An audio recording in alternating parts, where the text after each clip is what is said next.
बरालज्यू सब हाम्रो जीवन श्रेष्ठज्यू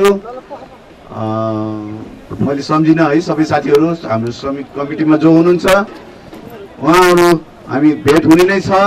हामीले बीचबीचमा यसको विषयमा क्रियाकलापहरूमा चाहिँ हामीले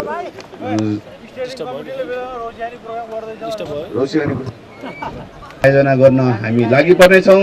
यसले गर्दा हामी सम्पूर्ण साथीहरूको बीचमा अझ बढी आत्मीयता र सौहार्द र म सम्पूर्ण साथीहरूलाई धन्यवाद ज्ञापन गर्दै यस पिकनिकको समारोहबाट म बिदा हुन चाहन्छु र म माइक्रोफोन हाम्रो टिका भुजेलज्यूलाई हस्तान्तरण गर्न चाहन्छु।